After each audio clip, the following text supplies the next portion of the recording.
Alright, good morning everyone. This is Keme, sometimes known as Mr. Y. It's Wednesday morning and it's Let's Talk Business Wednesday. Fortunately, I'm here again. I was here last week. Fortunately or unfortunately, I have to talk about business again this week. But this time I'll be talking about something else.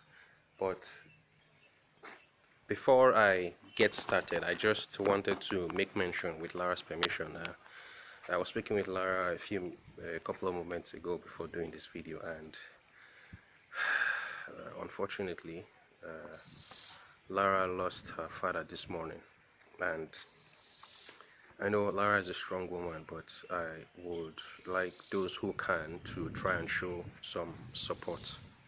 So if you can reach out to her, I don't know, give her a phone call or a text message or message in her inbox or here on Facebook, just reach out to her and try to show some support. Let her know that, we care and that we are here for her, especially at this moment in her life. She's probably busy doing some running around right now. She said she was on her way to the mortuary with his body, and it's sad, but let us try and show some support. Okay, thanks. Now let's talk business.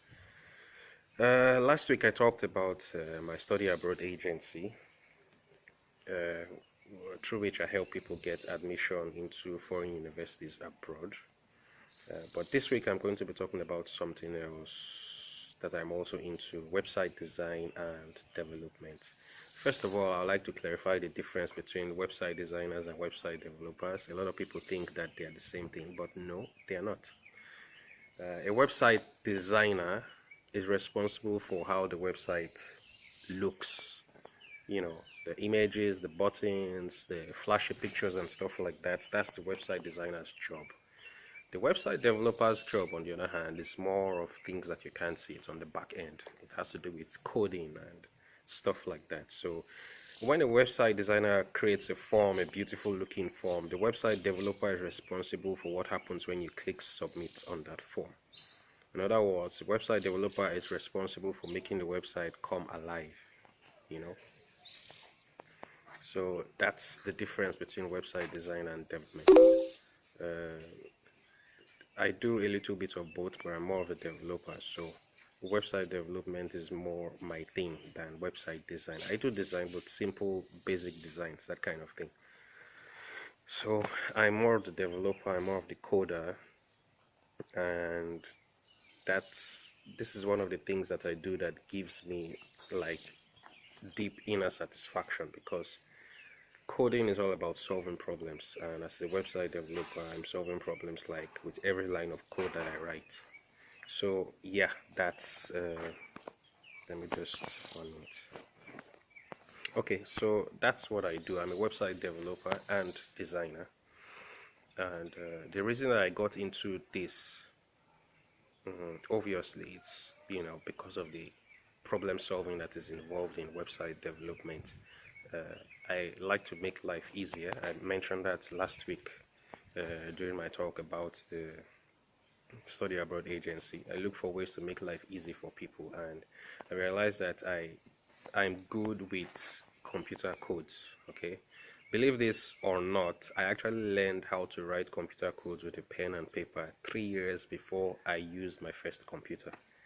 Yeah, that's how I actually learned how to code. And even when I was learning to code, I didn't know what I was doing was computer codes. But anyways, that story for another day. But after I started making websites, I actually did teach myself to make websites. I taught myself website design and website development. And after teaching myself to do these things, initially I wasn't doing it professionally until I came across a couple of websites that people charge enormous amounts of money for, and the work was the work wasn't even half as good as something I would do, on a bad day.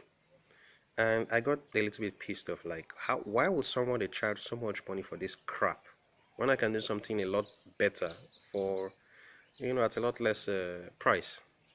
So that kind of motivated me or challenged me to start doing websites professionally. And I remember the first website I did, it was for a union of medical students, something something in Uniben back then. The website was 80,000 naira, and I and my partner then, with which I formed. Oh shoot, I forgot to mention. The the the name under which I do websites and software is Back and Front. I That name was given by my partner, who was doing the designs. I was doing the development. He was the designer, I was the developer. So he was working on the front end stuff, I was working on the back end stuff. And that's how we came up with the name Back and Front. While I am back, he's front. So he was the one that knew the guy that got us the job to do the website. And since we were not the ones that got the contract ourselves, I think I was paid 10,000 naira, something like that. So my first ever website was, I was paid 10,000 naira. I don't know how much my partner was paid. He got something as well out of the 80,000 naira job. It was a small website. I had just done the thing with PHP, no, with ASP. No, it was PHP. Samson was coding with ASP, and Samson was coding with PHP, and I was coding with ASP at the time. And Samson initiated me into PHP. I learned PHP under 2 weeks, and I never looked back. So, by the way, I have to come out here because the generator noise on the side of my office is just too freaking much.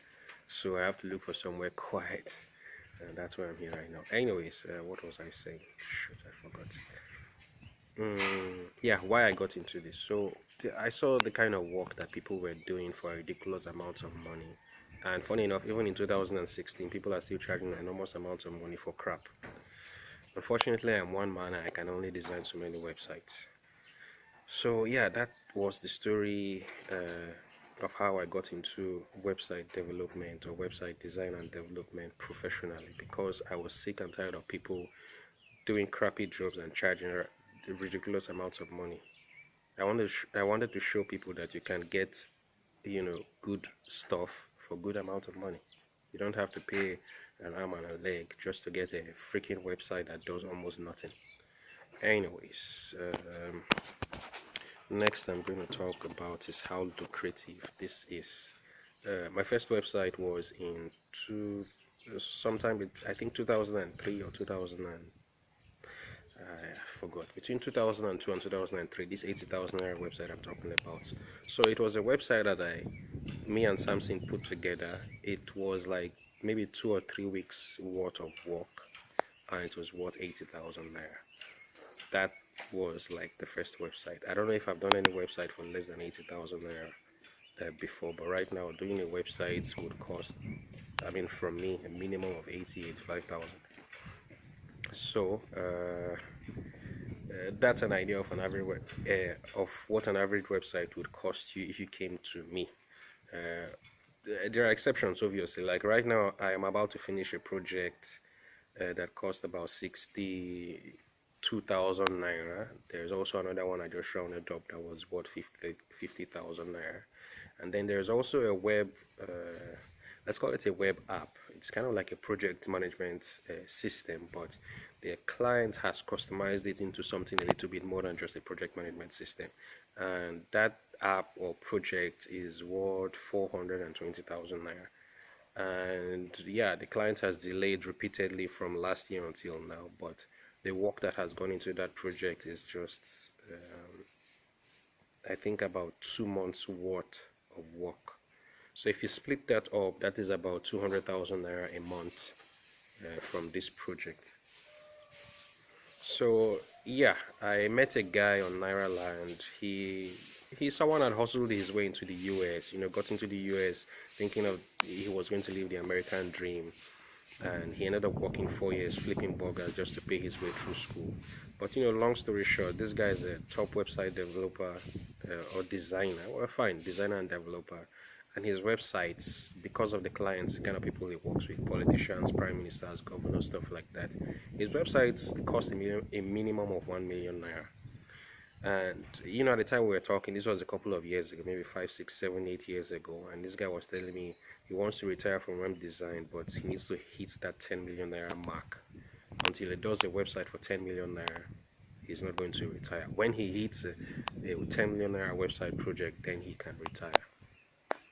So that's just to give you an idea of how lucrative this website design and development job is. I know someone who makes websites. She's a website designer.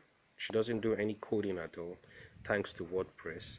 And she charges, I don't know, anything from 120 to 150,000 naira per website. And this is a website she can whip up in 2 weeks. So yeah, it's really very lucrative. And if you are thinking of getting into the website design and development job business, well,